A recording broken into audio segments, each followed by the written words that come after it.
PM Modi ने कहा, अपने भीतर के राम को जगाइए। राम एक मूल्य है, एक मर्यादा है, एक दिशा है। भारत को 2047 तक विकसित और समाज को सामर्थ्यवान बनाने के लिए हमें अपने भीतर के राम की प्राण प्रतिष्ठा करनी होगी। वॉइस ऑफ शौर्य न्यूज के लिए रोशनी की रिपोर्ट। साथियों, रामलला की प्राण प्रतिष्ठा के ऐतिहासिक अवसर पर मैंने राम से राष्ट्र के संकल्प की चर्चा की थी। मैंने कहा था कि हमें आने वाले 1000 वर्षों के लिए भारत की नींव मजबूत करनी है। हमें याद रखना है, जो सिर्फ वर्तमान का सोचते हैं वो आने वाली पीढ़ियों के साथ अन्याय करते हैं।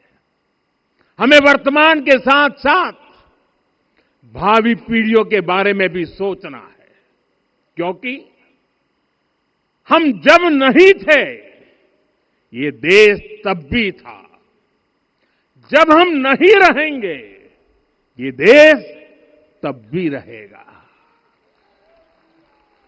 हम एक जीवंत समाज है, हमें दूरदृष्टि के साथ ही काम करना होगा। हमें आने वाले दशकों, आने वाली सदियों को ध्यान में रखना ही होगा। और साथियों, इसके लिए भी हमें प्रभु राम से सीखना होगा। हमें उनके व्यक्तित्व को समझना होगा। हमें उनके व्यवहार को आत्मसात करना होगा। हमें याद रखना होगा, राम यानी आदर्श, राम यानी मर्यादा, राम यानी जीवन का सर्वोच्च चरित्र, राम यानी सत्य और पराक्रम का संगम। दिव्य गुणे शक्र समो रामः सत्य पराक्रमः। राम यानी धर्म पथ पर चलने वाला व्यक्तित्व। रामः सत्पुरुषो लोके सत्यः सत्यपरायणः। राम यानी जनता के सुख को सर्वोपरि रखना, प्रजा सुखत्वे चंद्रस्य। राम यानी धर्म और क्षमा का दरिया। वसुधाया क्षमा गुणे है। राम यानी ज्ञान और विवेक की पराकाष्ठा। बुद्धया बृहस्पते तुल्य। राम यानी कोमलता में दृढ़ता। मृदु पूर्वज भाषते। राम यानी कृतज्ञता का सर्वोच्च उदाहरण।